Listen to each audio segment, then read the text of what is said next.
Chapter 1, The River's Edge.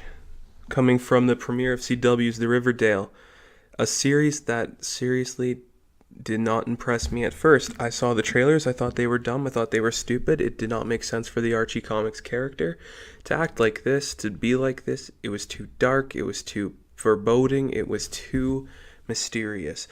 Archie Comics is part of Americano, and that's what it's always been about. The classic American boy and the two girls fighting over him. That's always been a part of what Archie was. So when I went to the series, I wasn't expecting to see that based on everything I saw. And I'm happy to say that what I saw was part of that Americano, just in a modern setting. You can't have Archie Comics now brought to a television or movie looking like it did when it first appeared in the 50s and such. You couldn't. So what I saw in the series was better than I expected, to say the least. Is it the perfect series? No. Based off this first episode, The River's Edge, no, it's not perfect, but it is good. And I'm damn well impressed.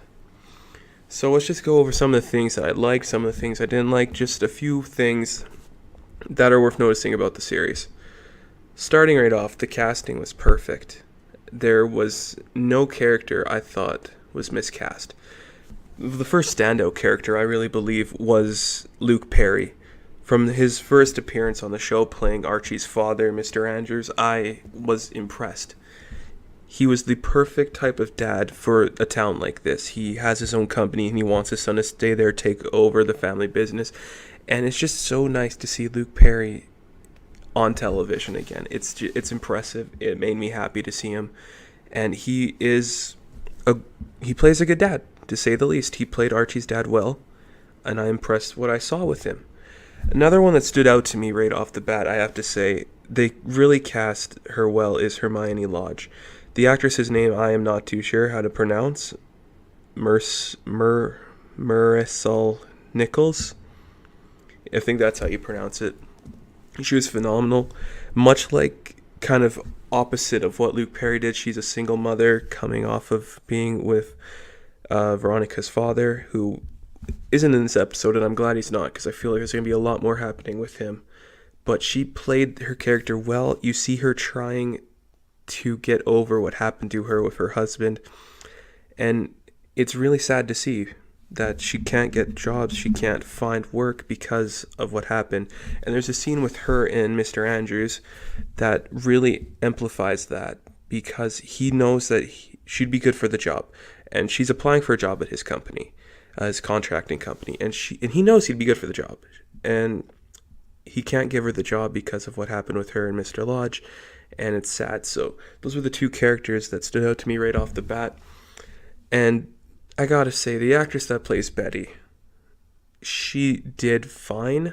I was not blown away with what I saw. And I think that's because we need to see more with her character. And yes, we're gonna watch the whole series. I'm gonna watch the whole series because it's intriguing. But Betty, there is so much that could have been done with her character. And I feel like she was really one note for most of it. Like, oh, I'm going to pine over Archie, and I'm never going to make that move. And I really wish she made the move without the help of Veronica. That being said, there's still a lot more that can be done with her character, and I think we're going to see that. But when I first saw her right off the bat, she wasn't great. She was impressive, she was good, but she wasn't great, and I'm excited to see what can happen more with her, because I like Betty, though I personally think Veronica's a better character. And that being said, the actress that plays Veronica did phenomenal. But she, for some reason, this was a choice I didn't understand for her character, was to make all these pop culture references to movies. I don't know. I guess I've never really read the Archie comics. I don't know if she does that. But I found it weird when she referred to herself as Blue Jasmine. Because, I don't know, she doesn't have that. But she did really good, and the way she played off of Betty, the way she played off of Kevin, and the way she played off of Archie were really good. Archie himself was done really well, too. I don't know, I think the way that his voice is, I know because the actor isn't American, but there's something about his voice that just sounded kind of weak. But yeah, that's about it. But I will say about Archie, that kid is ripped, and he looks good. I guess some other characters that we didn't really get a lot of was Jughead, played by Cole Sprouse. I was impressed with what Cole Sprouse did.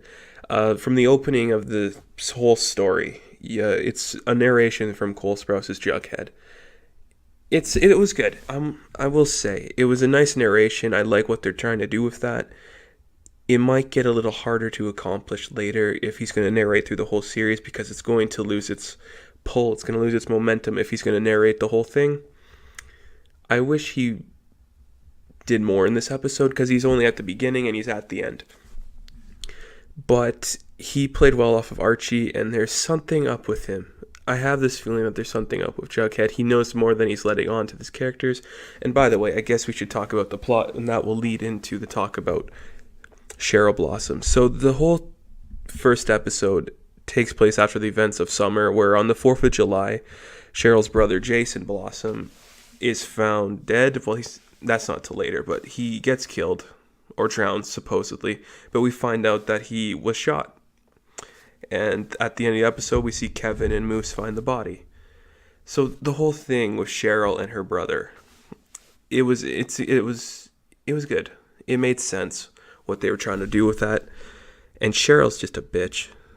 She's just the worst. But it's good for her character to see that. I wish it wasn't her character, though, because I never read the comics. I don't know if that's what Cheryl is like, to be that kind of character. But it just came across too Mean Girls, and I don't want to see a copy of Mean Girls. One of the characters, though, that I really didn't like, and that was from the get-go, and it's not because of the casting, it's not because of that at all. It was Reggie Mantle. I'm okay with an Asian American actor playing Reggie. Reggie's one of my favorite characters from the comics that I haven't read.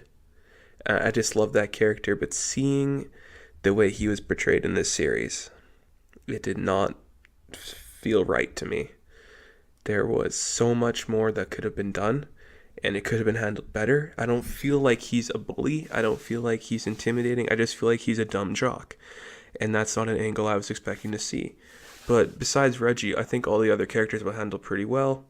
To the most part, Kevin Keller was handled fine, though a little stereotyped with him being the gay character. It can manage. We can get over that, I think. Something else that just found really weird was there was this whole angle with Betty having to take Adderall pills. I don't know. Why was that needed? Because her sister's crazy? I understand that her sister would be crazy, but why does Betty need to take the pills? It's just something that I don't understand the need for her character. I wish it was different, but I can live with it. The way all the characters play off each other is really well done. There's really nothing wrong with it. You can tell that the cast has good chemistry, and I'm glad to see that. There are a few other things I liked a lot to see. There's this one shot when Veronica first walks into Pops, and when she's just heading down the main aisle to where Betty and Archie are sitting, and there's so many lens flares on her, and I just thought it was so funny, and it was so well done, because she's like this bright big city girl coming to the small town.